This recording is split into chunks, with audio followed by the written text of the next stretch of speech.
Hi, welcome to our show, Umbrellas of Hope. We are committed to enrich the life of members of the veteran and military community by connecting them to the resources that they need. We advocate for professional and entrepreneurial opportunities and facilitate conversations of hope, empowerment, and creativity to reduce military and civilian transition difficulties and to help our veteran and entrepreneurs families to thrive. Hi, I'm Yorka, your host. We invite you to be part of this journey as we, together, bring a positive change on new beginnings, opportunity, and success. Our new mini series will be introducing the art of business to share with you how it can enhance your life, your community, and your future. So stay tuned.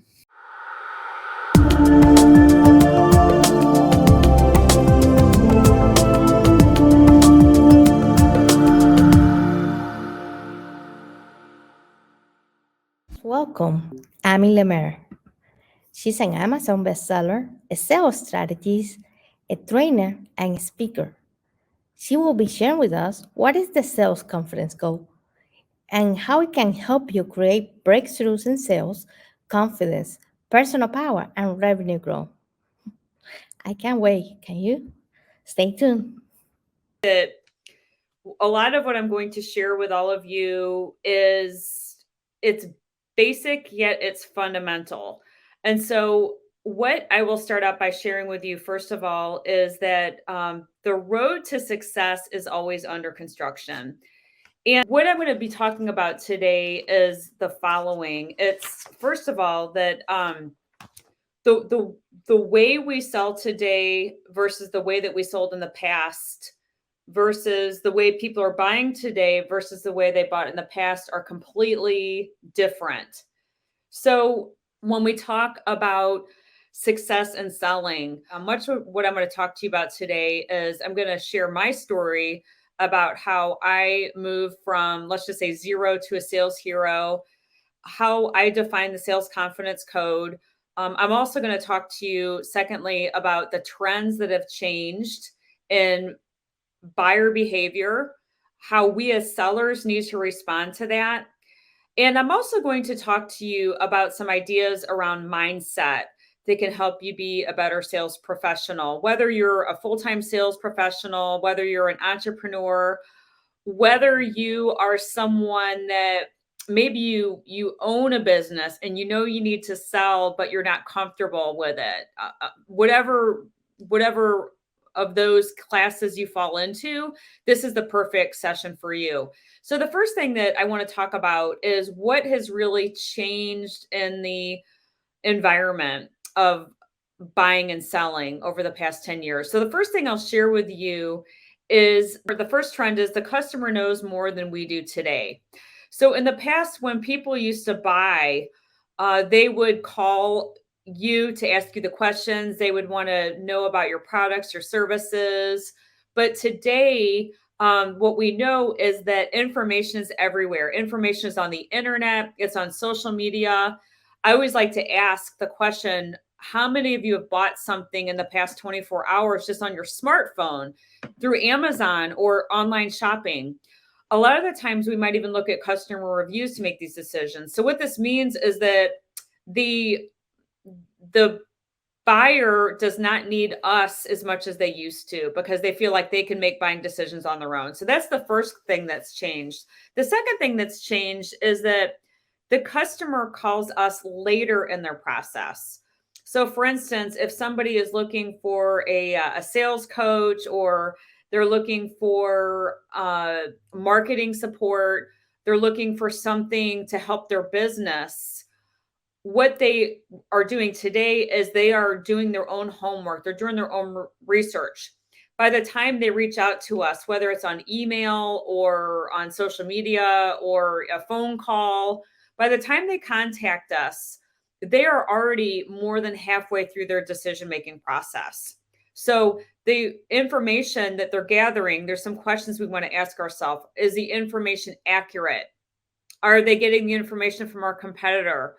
Are they getting the information from one of our customers that may have been unsatisfied with our products or services. So the big question here is, we know the customer is getting the information. We know they're calling us later in the process, but where are they getting the information from and how are they making their decisions? The next thing I'd like to talk about is when people are buying today, more people are involved in the purchasing process. So we call this the rise of the consensus based sale. So, for instance, if you're trying to get into a company in the past, some of this information I'm sharing today is from a really great book I recommend you read called The Challenger Sale. And in the past, it was said, back in 2008, this book was written a while back, but a lot of these trends are still holding true today in today's marketplace. At the time the book was written, it was stated that on average 4.6 decision makers were involved in a purchasing process. Now, today in 2022, it is up to 10.2 people involved. So if you're calling on a company or a business, much of my sales background was in the healthcare space. So the days of one person making a decision without consulting with multiple other people, unfortunately, those days are gone. So this means that our sales cycle can get even longer. The other risk that this puts us at is that when we try to make decisions as a group, it's difficult. So if you think about it, maybe you get together with your friends for dinner and you say, let's all choose a restaurant to go to. There could be 10 different ideas, 10 different restaurants, 10 different opinions. And it might end up in an indecision of, forget it. Let's just cook at home tonight, because we can't agree on one thing when we get to be a large group. So that's something else to think about. Now, the next information I'd like to share with you is the following. What is most important to a customer in the purchasing decision? Is it the price? Is it the marketing? Is it the support or the customer service? Or is it the sales experience? Is it that interaction between me, the seller, and the buyer that's most important to the buyer? So again, these are 4 important criteria to make a decision. Now, the research showed it might not be what you think. The number one single most important thing to a buyer is that sales experience, that interaction between me and the person buying the product. That was 53% of the people that were interviewed said this is the number one most important thing. Believe it or not, only 9% said the price is the most important thing. So this gives evidence that today it is true. People will spend more money on something they see value in. And I always ask the question, when was the last time you bought something where you thought, I'm only going to spend this much money, and maybe you spent that much? Maybe it was a car, maybe it was a house, where that person across from you just gave such a great experience that you decided to do business with them in spite of the cost. Now, the other 2 elements, marketing and also product delivery and service, is only 19%. So if you put this all together, what does it really mean? It means that interaction you bring to the table from the first moment that person engages with you through the sales process all the way through the end of that process is what they care the most about. And if you're not sure what I mean by this, think about some things you've bought in your life. Have you ever bought a car before? I know I have. And I've had some dealerships I've walked into, of course, will remain nameless, but some places I've walked into, the person might come up and tell me about all the specials they have and tell me about all the cars, and I can tell they really want to make a sale. But another place I walk into, the sales professional might say, who are you? Tell me about you. What do you do for a living? They really want to get to know me, and I can tell they've taken a genuine interest in me. And that's what we mean by a world-class sales experience, which is what I want to talk about next. So now that we know the sales experience, what I bring to the table, how I show up as that professional to that buyer is the number one most important thing. How am I going to act? What am I going to do? So what I want to do now is I want to define to you what is a world-class sales experience, which is what the customers say they want from us now. Well, it's a lot of things. Number one, the first piece of that is that a world-class sales experience means that I am helping my customer avoid landmines. I am teaching them something that they don't know about their business. Number two, I am also making it easy to do business with that person or that company. I am responsive. I am giving them an experience that they understand that I care about them and I have their best interests in mind. The other parts of that are I'm comfortable negotiating and I'm always constantly reminding the person in front of me, the buyer, that I have their best interest in mind throughout the process.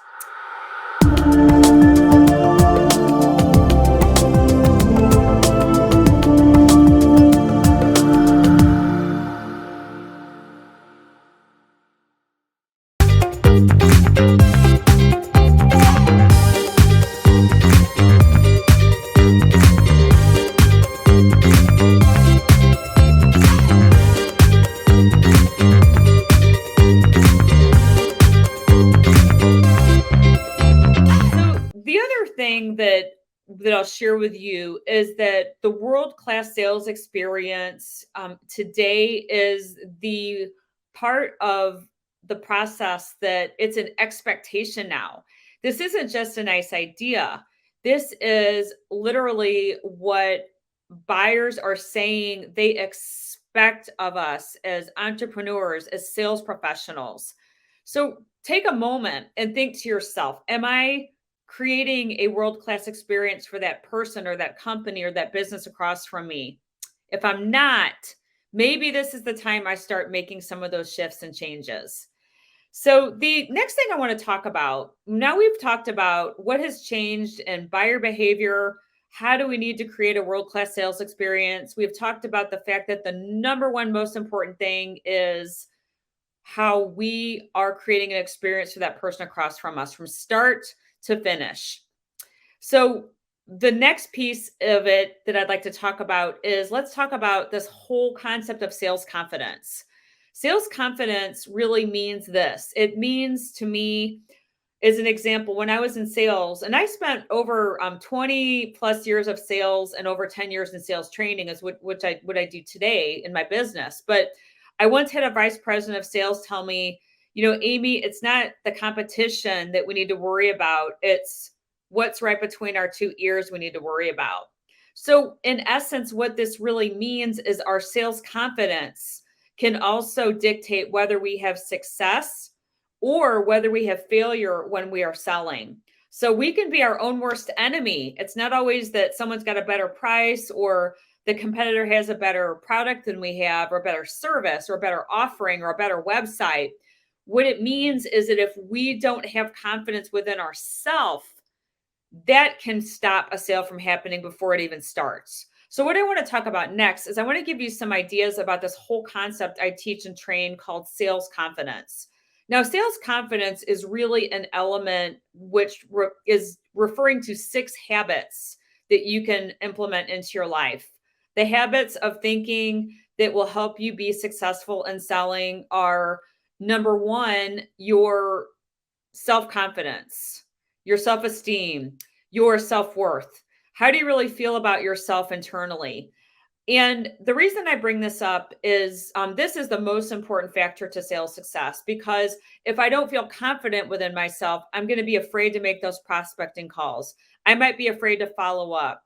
I might buckle when that person tells me I need a better discount or I can't buy from you. You're too expensive. Maybe I won't be confident enough to respond to that. So, what I want to share with you with regards to that is that there's 5 other habits of thinking that can either support or sabotage our sales success. And I'm going to make a reference to each one of those as we go forward.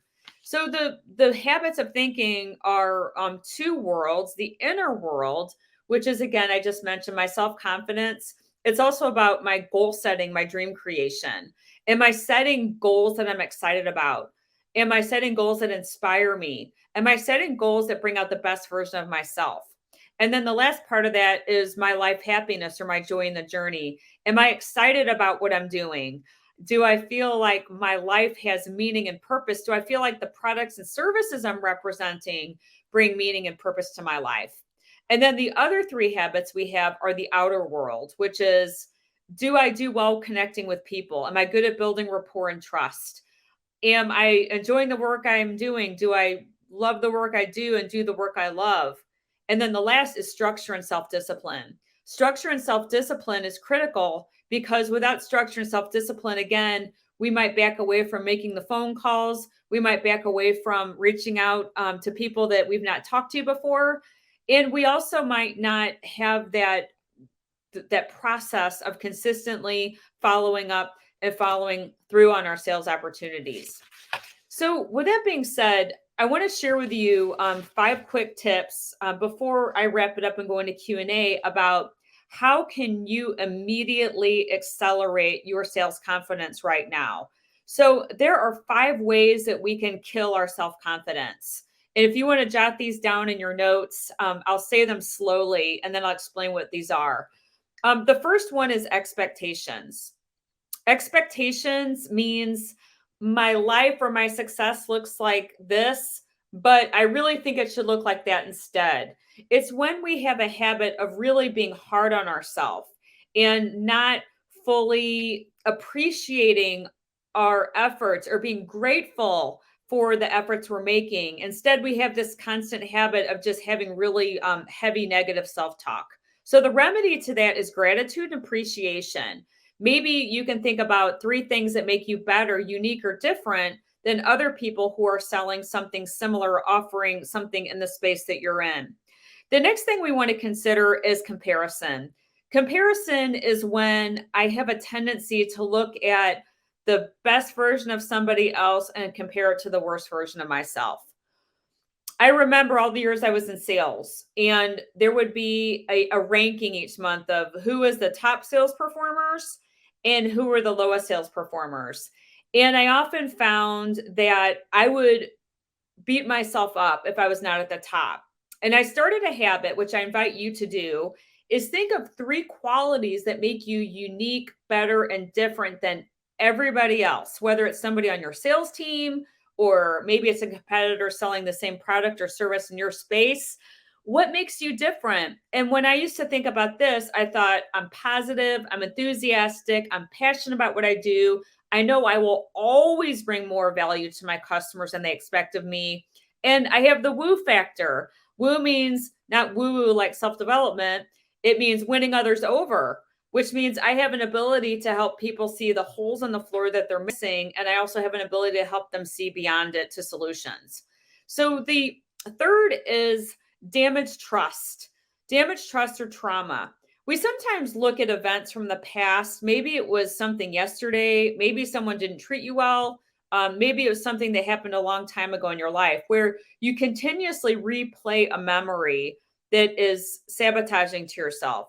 So, what I invite you to do instead is to ask yourself, what is the gift in that? How does that make me a better person? So, when I was, as an example, when I was 9 years old, I was in a pretty bad car accident and I had a lot of surgeries on my face. You know, my head was, my skull was actually fractured. It was pretty intense. And from that experience, I found I have a lot of courage and I have a lot of determination. So, what are the superpowers from those events you've gone through, and how can you use that to be more effective in selling yourself? As I said, I use those 2 qualities every day of my life, and that's what I teach people in sales right now. The last 2, secrets. Secrets are things we do that we don't tell other people about. It could be addictions, it could be binging, it could be things we do that we wouldn't want these on the front page of the newspaper. So when I think of these types of secrets, what I'll invite you to do instead is to think about, what am I really avoiding? And what am I lying to myself about? I found in my life, example, at one point I was a cigarette smoker. I mean, this is like 2 decades ago now, but I remember what I was running away from is I was really stressed out. It was my first sales job. And I thought, ooh, if I could just go out and, have a smoke, I'll feel better. And what I finally realized was I was being dishonest with myself about the need to just take a break and to have better work-life boundaries. And once I was honest with myself about that, I finally quit smoking. I went through a smoking cessation program and realized there were healthier ways I could deal with that stress than having a cigarette. The last thing I want to share with you is the habit of doing versus being. We can be the type A overachiever. And sometimes, in my office, you might see in the background, I have, other side, I have a lot of plaques on the wall. And there was a point in my life where that defined me. That was, I'm an overachiever, I'm a type A. But the risk of that is that we sometimes do that as a way to escape our current reality. And we begin to define ourselves by our achievements. We begin to be that hamster on the hamster wheel, constantly going, going, and going. And that really can result in a lot of overwhelm and stress and a lack of life balance. So, what I invite you to do instead is to make it a practice to be in the now, which means that we are taking time out for ourselves. We are setting realistic goals. In each day, we are setting our intention for the day. And we're not running ourselves into the ground, which is very, very typical. I did it for many years in sales. It costed me relationships, it costed me friendships. It's not worth it. So instead of feeling that you have to be the best at everything, why not choose three things you could be really great at or improve?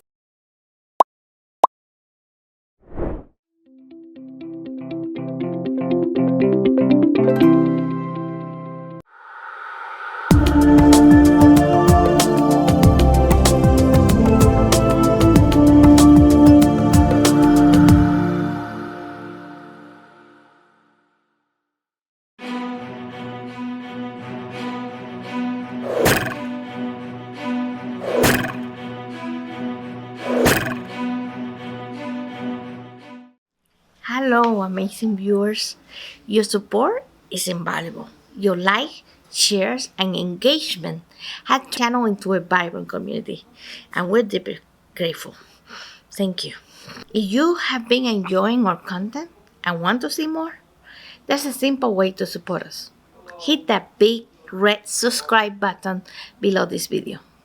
Subscribing not only keeps you updated on our latest release, but also show your appreciation for what we do.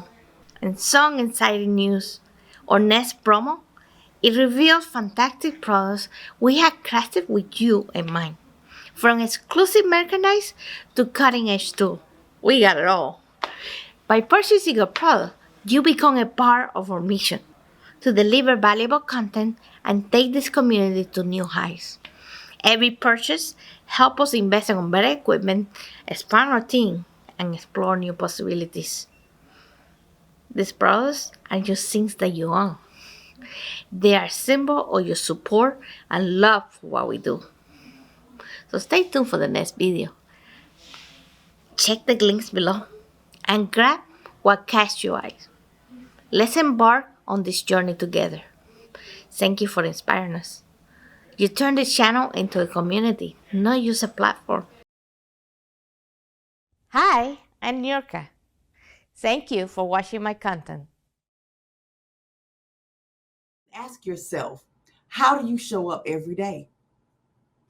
Over the next few minutes, I'm going to take the time and I'm going to share 3 tips with you for you to consider, for you to implement in your life. I hope you have and will continue to enjoy this journey in creativity with us. In today's world, where artificial intelligence, the Internet of Things, advancing science, and autonomous vehicles is our new normal, creativity has never been more important. This new mini-series of Umbrellas of Hope was created in order to inspire you and empower you by giving you the creative confidence to redesign the world around you, to create new solutions that are invaluable for today's society, powered by your vision, your own unique talents, and limited only by your imagination. Our world, our society, our future needs you.